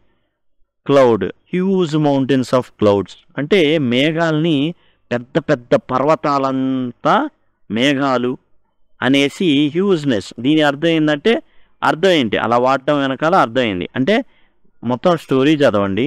స్టోరీలో నేను చూశానని ఇచ్చాడు, ఏంటి మేఘాలు, ఆ తర్వాత రెయిన్ డ్రాప్స్. ఎలా రెయిన్ డ్రాప్స్ని ఎలా మార్చారంటే కాయిన్స్ కిందికి చెప్పడం జరిగింది. ఇవి రెయిన్ డ్రాప్స్ కాదు, కాయిన్స్, ఎందుకంటే అతను డబ్బు తెచ్చి పెడుతుంది. హెయిల్ స్టోన్స్ని ఎలా పోల్చాడు, మిడతల్ని ఎలా పోల్చాడు, ఆ విధంగా అనమాట. ఇవి మనకి మొత్తం వీటిని ఫిల్ చేయాల్సి ఉంటుంది. దేంతో పోల్చాడు, ఏ మెటఫర్ని యూజ్ చేశాడు, దాని అర్థం ఏంటి, అది మనం ఇప్పుడు రాయాల్సి అయితే ఉంటుంది. క్లౌడ్ ఎలా పోల్చాడు, పర్వతం కింద పోల్చాడు. పెద్ద పర్వతాలే ఇలా వస్తున్నాయి, పర్వతాలు రాట్లా, నల్లటి మేఘాలు అనేవి వస్తున్నాయి. పర్వతం ఎలా నల్లగా కనబడుతుంది, ఆ మేఘాలు నల్లగా కనబడుతున్నాయి, అది చాలా పెద్దదిగా ఉంది, హ్యూజ్నెస్ అనేది ఉంది కాబట్టి ఆ విధంగా పోల్చడం అయితే జరిగిందనమాట. ఇప్పుడు రెయిన్ డ్రాప్స్ విషయానికి వచ్చామనుకోండి, రెయిన్ డ్రాప్స్ని ఇతను ఎలా పోల్చాడు అంటే కాయిన్స్ కింద పోల్చడం జరిగింది. ఎందుకంటే డబ్బులు వస్తాయి కాబట్టి. రెయిన్ డ్రాప్స్ని ఎలా పోల్చాడంటే కాయిన్స్ కింద పోల్చాడు. ఎందుకు అలా పోల్చాడు అంటే అది డబ్బుని తీసుకొస్తుంది, బ్రింగ్స్ మనీ, కాబట్టి ఆ విధంగా పోల్చడం అనేది జరిగింది. రెయిన్ డ్రాప్స్ ఏం చేస్తాయి, బ్రింగ్ మనీ, డబ్బుని తీసుకొస్తాయి, అందుకని ఆ విధంగా పోల్చడం అయితే జరిగింది. రెయిన్ డ్రాప్స్ బ్రింగ్ మనీ అనమాట, అందుకని ఆ విధంగా పోల్చడం జరిగింది. ఈ రెయిన్ డ్రాప్స్ అనేవి పడ్డం వల్ల మంచి పంట అనేది పండుతుంది, కాబట్టి ఏం జరుగుతుంది, డబ్బులు వస్తాయి కాబట్టి ఆ రకంగా వర్షం పడుతుంది, మంచి పంట పండుతుంది, డబ్బులు వస్తాయి. కాబట్టి రెయిన్ డ్రాప్స్ని కాయిన్స్ లాగా, డబ్బులాగా పోల్చడం అయితే జరిగింది. తర్వాత హెయిల్ స్టోన్స్, ఈ వడగండ్లని ఎలా పోల్చడం జరిగింది అనేసి ఎలా పోల్చారంటే ఫ్రోజన్ పర్ల్స్గా జరిగింది, పోల్చారనమాట. వీటిని ఎట్లా అంటే ఫ్రోజన్ పర్ల్స్గా పోల్చడం అయితే జరిగింది. ఎందుకని, మెరుస్తూ ఉంటాయి కాబట్టి, బాగా పడ్డాయి, ఎలా ఉంటాయి, తెల్లగా ఉంటాయి. ఆ ఆకాశం నుంచి మంచుగడ్డలు అనేవి అలా పడడం ద్వారా కింద పడి చిన్న చిన్న గులకరాళ్ళు లాగా ఉన్నాయి, ముత్యాలలాగా ఉన్నాయి. ఫ్రోజన్ పర్ల్స్ అంటే ముత్యాలు, గడ్డగట్టినటువంటి ముత్యాలలాగా ఉన్నాయి. ఎందుకు పోల్చారు అలా అంటే మెరుస్తున్నాయి కాబట్టి పోల్చడం అయితే జరిగింది. బ్రైట్నెస్ ఆఫ్ పర్ల్స్ అనమాట. అంటే ఆ విధంగా అవి మెరుస్తూ ఉన్నాయి కాబట్టి దాన్ని బట్టి, ఆ బ్రైట్నెస్ని బట్టి, బ్రైట్నెస్ ఉంది కాబట్టి అందుకని ఆ విధంగా పోల్చడం అయితే జరిగింది. లోకస్ట్ ఏంటి, ఎలా పోల్చారంటే ప్లేగ్తో పోల్చారు, ప్లేగ్ వ్యాధి అంటారే అలా పోల్చారనమాట. ఇవి వృక్షాలకు పట్టినటువంటి ప్లేగ్ అనమాట. అట్లా ఈ లోకస్ట్ పడిన దానికన్నా భయంకరంగా హెయిల్ స్టోన్స్ అనేవి నాశనం చేసినాయి. ఎందుకు అట్లా ప్లేగ్తో పోల్చారంటే డిస్ట్రక్షన్ కాబట్టి, అవి వస్తే డిస్ట్రక్షన్ని కాజ్ చేస్తాయి కాబట్టి, నాశనాన్ని గురి చేస్తాయి కాబట్టి ఆ విధంగా పోల్చడం అయితే జరిగింది. ఏ ప్లేగ్ ఆఫ్ లోకస్ అనేది పూర్తిగా వాడినటువంటి ఫ్రేజ్ అని, ఏ ప్లేగ్ ఆఫ్ లోకస్ అని వాడడం అయితే జరిగింది డిస్ట్రక్షన్కి అన్నమాట. అవి మిడతల దండ ఎప్పుడు పడినా ఏం జరుగుతుందంటే ఘోరంగా నాశనం అయితే జరుగుతుంది. వాటిని మామూలుగా అయితే చంపలేము. కొన్ని సినిమాలు చూసి ఉంటారు, అండ్ ముఖ్యంగా సూర్య ఏదైతే నటించే ఒక సినిమా ఉంటుంది, అందులో ప్రైమ్ మినిస్టర్ చంపేస్తారు, అందులో చూపిస్తారన్నమాట మిడతల దండిని. అదే ఉంది, మిడత నలిపేస్తే పోతుంది అనుకుంటాం, కానీ పంటకి పడితే మొత్తం తినిపడేస్తుంది. అందులో ఒక రైతు ఏం చేస్తాడంటే మిడతలు పోతాయి అని చెప్పేసి పొలాలని తగలబెడతాడు. ఆ మిడతలు ఏం చేస్తాయంటే అవి తగలబడి పక్క పొలాల్లోకి వెళ్ళి వాటిని కూడా, ఇళ్ళని అన్నిటినీ తగలబెట్టేస్తాయి, మనుషుల్ని కూడా తగలబెట్టేస్తాయి. అండ్ తర్వాత వచ్చేసి ఎపిడెమిక్ డిసీజ్ దాని గురించి ఇచ్చారు. అదేంటంటే సేమ్ ఇదే లోకస్ట్ గురించే, ఇదే సేమ్ ఇక్కడ కూడా రిపీట్ అవుతుందన్నమాట. అవి ఏం చేస్తాయి, ఒక వ్యాధి ఎట్లా అయితే ప్రబలేటట్టు చేస్తాయో అట్లానే ఈ ప్లేగు అట్లా చేస్తుందన్నమాట. లోకస్ మొత్తం ఏదైతే మిడతల దండు ఏదైతే ఉందో అది ఆ విధంగా క్రియేట్ చేస్తుంది. ఎపిడెమిక్ అంటే ఏంటంటే ఒక వ్యాధి, that spreads very rapidly and leaves many people dead. అట్లానే ఈ మిడతల దండు వచ్చిందనుకోండి, ఏం చేసిద్దంటే పంట పొలాలన్నీ కూడా చచ్చిపోతాయి, మొత్తాన్ని తినిపడేసిద్ది, టోటల్ దేన్ని కూడా మిగిల్చనమాట. చాలా లక్షల్లో వచ్చేస్తాయి, వాటి ఆహారం కోసం అన్నిటినీ తినిపడేస్తాయి అన్నమాట. తర్వాత an aux of a man అని చెప్పారు ఓ వ్యక్తి గురించి. ఎవరు ఆ వ్యక్తి ఇందులో ఈ కథలో అంటే లెన్షో. ఎలా పనిచేస్తాడు, గొడ్డులా పనిచేస్తాడు. మనం జనరల్గా తెలుగులో అంటారు గొడ్డు చాకిరీ చేస్తాడమ్మా అనేసి, అంటే గొడ్డులా పనిచేస్తాడని. దేనికి ఆ విధంగా ఉపయోగించడం జరిగిందంటే లెన్షో ఈజ్ ఎ స్ట్రాంగ్ పర్సన్, అందుకు ఉపయోగించడం జరిగింది. ఇవి మెటఫర్స్ వాడినవి. ఇదండి టోటల్గా ఇదే పేజ్లో మెటఫర్స్ ఉన్న పేజ్లోనే 11th పేజ్లోనే స్పీకింగ్ గురించి ఇచ్చారు. Have you ever been in great difficulty? మీరు ఎప్పుడైనా కష్టకాలంలో ఉన్నారా? And fell that only a miracle can help you? మీకు ఎప్పుడైనా అనిపించిందా ఏదైనా ఒక్కటి అద్భుతం రావాలి, అద్భుతం వస్తే చాలు నా జీవితంలో మారిపోద్ది అంతా అని ఎప్పుడైనా అనుకున్నారా? How was your problem solved? ఆ ప్రాబ్లమే ఎలా సాల్వ్ అయింది? ఒక అద్భుతం జరిగిందా? మీరు అనుకున్న అద్భుతం జరిగితే ఎలా సాల్వ్ అయింది? Speak about this in class with your teacher. అది టీచర్ గారితో మీరు క్లాస్లో మాట్లాడారు. అంటే ఇది స్టూడెంట్స్కి టాస్క్, ఎగ్జామ్ పాయింట్ ఆఫ్ వ్యూలో ఏం లేదు, కానీ జనరల్గా మాట్లాడడానికి ఇచ్చినటువంటి టాస్క్ అనమాట. ఏదైనా అద్భుతం మీ జీవితంలో జరిగితే వాటిని మీ టీచర్ గారితోనో మీ తోటి మిత్రులతోనో పంచుకోవచ్చు. పేజ్ నెంబర్ 12లో చూసినట్లయితే లిజనింగ్ ఉందండి, అంటే వినడం. Listening to the letter. ఈ లెటర్ ఎక్కడుంది అంటే పేజ్ నెంబర్ 13లో ఉంది. అది చదివేసి లేదా టీచర్ గారు ఇప్పుడు నేనైతే చెప్తాను, దానికి వినేసి దానికి ఆన్సర్స్ అయితే ఇక్కడ రాయాల్సి ఉంటుంది. ఆ లెటర్ వచ్చేసి ఏంటంటే ఇది ఈ letter. Bhat house, 256 circuit road, Kanpur, Uttar Pradesh, India, 25 జనవరి 2006. అప్పుడైతే రాయడం అయితే జరుగుతుంది ఈ లెటర్ అనేది. డియర్ ఆర్తి. ఎవరు రాస్తున్నారు? రాసేవాళ్ళు చివరు ఉంటారు. జయ అనే అమ్మాయి రాస్తుంది. ఎవరికి రాస్తుంది? ఆర్తి అనే అమ్మాయికి రాస్తుంది. How are you? ఎలా ఉన్నావు? I'm sorry I have not return for a very long time. చాలా కాలం నుంచి నేను నీకు ఉత్తరం రాయలా. I think I last sent you a birthday card in the month of September 2005. September 2005న నీకు బర్త్డే కార్డు పంపించడమే నాకు గుర్తు. అది మాత్రమే జరిగింది. ఇంతవరకు నీకు చాన్నాళ్ళు ఉత్తరం అయితే రాయాల. అంటే దరిదాపులుగా 4 నెలలు. అక్టోబర్, నవంబర్, డిసెంబర్, జనవరి. We have just moved house. విషయం ఏంటంటే కొత్త అడ్రస్కి మేము మారడం జరిగింది. See our new address above. ఇది వచ్చేసి కొత్త అడ్రస్ అనమాట, ఏదైతే బట్ హౌస్ ఇవన్నీ రాసిందో. This is our new home. ఆ అడ్రస్లోనే మా కొత్త ఇల్లు అనేది ఉంది. Sarah has just about started going to school. Sarah అంటే వీళ్ళ అమ్మాయి కాబోలు ఇప్పుడే స్కూల్కి వెళ్ళడం మొదలైంది. We have admitted her to little feet as this is very close to our new home. ఈ కొత్త ఇంటికి దగ్గరలోనే ఒక స్కూల్ ఉంది. ఆ స్కూల్ పేరు ఏంటంటే లిటిల్ ఫీట్. ఆ స్కూల్కి జయ ఏం చేస్తుందంటే వాళ్ళ అమ్మాయిని శారాని పంపిస్తుందన్నమాట స్కూల్కి. I'm sitting here by window sill writing to you. ఈమె ఎక్కడ కూర్చొని రాస్తుంది? కిటికీ దగ్గరలో కూర్చొని రాస్తుంది. There is a slight drizzle outside. బయట తుంపర పడుతుంది అనమాట, అంటే వర్షపు చినుకులు పడుతున్నాయి, చాలా చిన్న వాన అనేది కురుస్తుంది.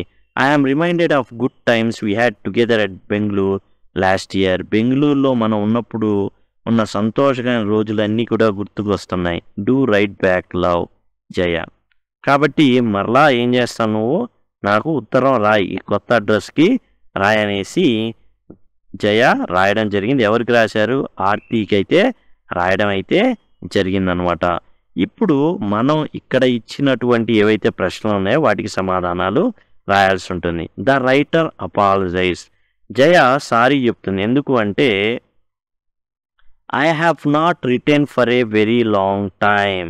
చాలా కాలం పాటు ఉత్తరం రాయలేదండి, అది ప్రాబ్లం. దీన్ని ఎలా రాయొచ్చు? ఇక్కడ యాజ్ టీస్ తీసుకుంటాం, దీన్ని పేస్ట్ చేసుకుంటాం.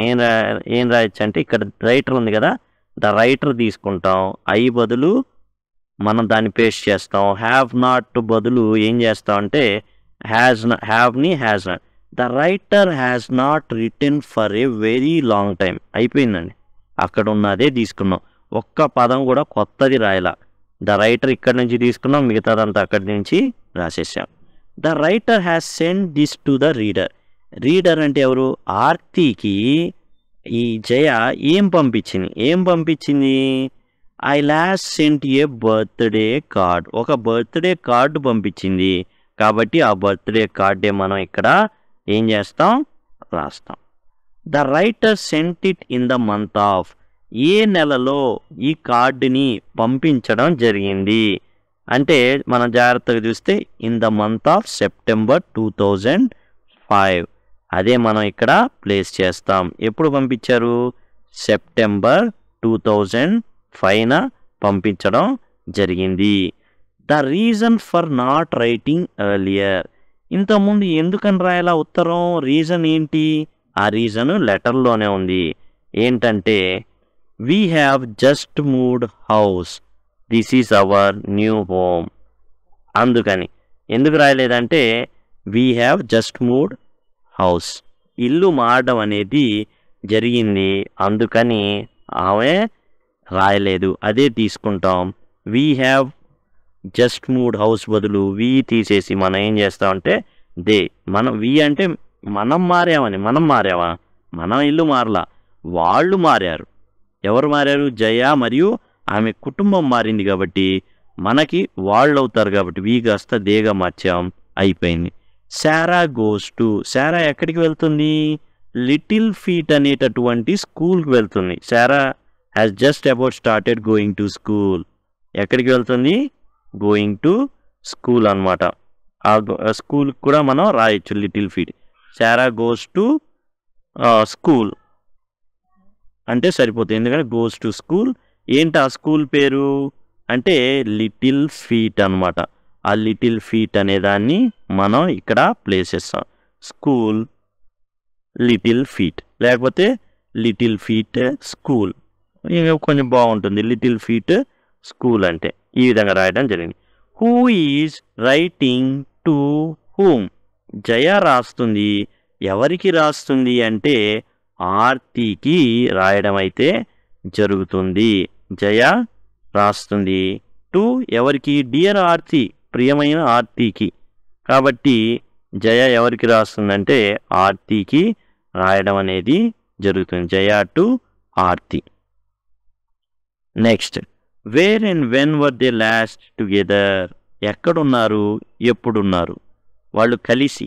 లాస్ట్ టుగెదర్ అంటే చివర్లో వాళ్ళు ఎప్పుడు కలిసి ఉన్నారు అనేసి అడగడం జరిగింది. ఎక్కడున్నారు? I'm reminded of good times we had together at Bengaluru last year. సింపుల్గా మనం ఎట్ బెంగళూరు లాస్ట్ ఇయర్ అనేది మనం ఇక్కడ ప్లేస్ చేస్తాం. ఇదండి టోటల్గా గమనించినట్లయితే మొత్తం ఎందుకు అపాలజైజ్ చెప్పడం జరిగింది? Writer has not return for a very long time. చాలా కాలం నుంచి ఉత్తరం రాయలా. లాస్ట్ నేమ్ పంపించారు, బర్త్డే కార్డు పంపించడం జరిగింది. ఏ మంత్లో పంపించడం జరిగింది? సెప్టెంబర్ 2005లో పంపించడం జరిగింది. కారణం ఏంది రాయకపోవడానికంటే they have just moved house. వాళ్ళు ఏం చేశారు? ఇల్లు అనేది మారడం జరిగింది. Sarah goes to school. ఎక్కడికి వెళ్తుందంటే లిటిల్ ఫీట్ స్కూల్కి వెళ్ళడం జరుగుతుంది. ఎవరికి రాస్తున్నారంటే రాసే వ్యక్తి చివరిలో సంతకం చేస్తారు కాబట్టి జయ. ఎవరికి రాస్తారంటే ఆర్తి, డియర్ ఆర్తి, ప్రియమైన ఆర్తికి అని రాయడం జరిగింది. వీళ్ళు ఇంతకుముందు కలిసి ఉన్నారు. ఎప్పుడు ఉన్నారంటే ఎట్ బెంగళూరు లాస్ట్ ఇయర్. అది ఇదండి టోటల్గా. ఇది లిజనింగ్కి సంబంధించి ఈ విధంగా మనం లెటర్ అయితే చూసాం. అండ్ నెక్స్ట్ వచ్చేసి రైటింగ్కి సంబంధించి ఒకటి ఉంది. ఏంటంటే Lencho suffered first due to drought. ముందు లెన్షో కరువు వల్ల బాధపడ్డాడు. And then by floods. ఆ తర్వాత ఫ్లడ్స్ వచ్చినాయి. అంటే కరువు ఉంది, ఒక్క వర్షం పడితే చాలు అనుకున్నాడు. వర్షం పడింది కానీ అది పెద్ద ఏమైంది? వరదైంది, మొత్తం మునిగిపోయింది. వడగండ్ల వాన కూడా పడింది. Our country is also facing such situations in recent years. మనకు కూడా అదే బాధ. కరువు అరే వర్షం లేదు అనుకుంటే వర్షం పడిద్ది. ఎలా పడిద్ది అంటే అసలు అతివృష్టి అనమాట. లేకపోతేమో అనావృష్టి, ఉంటేనేమో అతివృష్టి. There is flood and there is drought. ఎప్పుడు కూడా ఒక చోట కరువు ఉంటుంది, ఒక చోట వరద ఉంటుంది. There is a need to save water through water harvesting. కాబట్టి నీటిని కూడా పొదుపు చేసుకోవాలి. నీటి సేద్యం, వాటర్ హార్వెస్టింగ్ అంటే నీటి సేద్యం అనమాట. అంటే నీళ్ళని కూడా మనం ఏం చేసుకోవాలంటే స్టోర్ చేసుకోవాలి. Design A poster for your area on how to save water during summer and when it is available in excess. ఎక్కువ ఉన్నప్పుడు, అతివృష్టి వచ్చినప్పుడు వచ్చిన వాటర్ని ఒక చోట పోగు చేసుకుంటే, ఒక చోట ఉంచుకుంటే, అంటే సింపుల్గా చెరువులు తవ్వుకున్నారనుకోండి పొలాల మధ్యలోనో, లేకపోతే ఎక్కడైనా వాటర్ స్టోర్ కెపాసిటీ చేసుకునే పెద్ద ఎత్తులో చేసుకునే ప్లేస్లో తవ్వి ఉంచుకుంటే అతివృష్టి వచ్చినప్పుడు అందులో ఉండిపోతాయి, చెరువుల్లో పడిపోతాయి. ఎండాకాలం వచ్చినప్పుడు ఏం చేయాలి, పూడికలు తీసేసుకోవాలి. పూడికలు తీసేసుకొని ఉంటే గనక వర్షాలు బాగా పడినప్పుడు ఆ చెరువులు నిండుతాయి. ఎప్పుడైతే కరువు వస్తుందో ఆ చెరువులో నీళ్ళు అనేవి వాడుకోవడం అనేది జరుగుతుంది. అయితే ఇక్కడ ఏం చేయమంటున్నారంటే డిజైన్ ఏ పోస్టర్, ఒక పోస్టర్ని ప్రిపేర్ చేయమంటున్నారు. ఓన్గా ఓ పోస్టర్ తయారు చేసి మీరు ఉంటున్న ఏరియాకి సంబంధించి సమ్మర్లో ఏ విధంగా వాటర్ని సేవ్ చేయొచ్చు, పలానా చోట నీటిని సేవ్ చేసుకోవడం, పలానా చోట ఎప్పుడైనా కరువు వస్తే ఎలా వాడుకోవడం, వీటి విషయాల మీద ఒక పోస్టర్ని అయితే తయారు చేయమని చెప్పడం జరిగింది రైటింగ్లో. ఇదండి టోటల్ మీ లిజనింగ్ కానివ్వండి, స్పీకింగ్ కానివ్వండి, రీడింగ్ కానివ్వండి, రైటింగ్ కానివ్వండి, గ్రామర్ కానివ్వండి, టోటల్గా మీకు కవర్ చేయబడింది. ప్లేలిస్టులు ఉంటాయి. ప్లేలిస్టులు మీకు సింపుల్గా మీరు 10 లింక్ అని గనక అడిగినట్లయితే కామెంట్ సెక్షన్లో రిప్లైగా నేను మీకు టోటల్ ప్లేలిస్ట్ లింక్స్ అనేవి మీకు ప్రొవైడ్ చేయడం జరుగుతుంది. లేదా సింపుల్ మీరు మొబైల్లో చూస్తున్నట్లయితే ఐకార్డ్, ఎండ్ స్క్రీన్స్ అండ్ డిస్క్రిప్షన్లో ప్లేలిస్ట్ లింక్స్ అయితే మీకు అవైలబుల్గా ఉంటాయి. ప్లేలిస్ట్ ద్వారా పూర్తిగా అన్నీ కవర్ చేయబడి ఉన్నాయండి. ఒక 10th క్లాసే కాదు, 6th, 7th, 8th, 9th class with గ్రామర్తో పూర్తిగా ఇవ్వబడ్డాయి. కాబట్టి దయచేసి గమనించండి. Thanks a lot.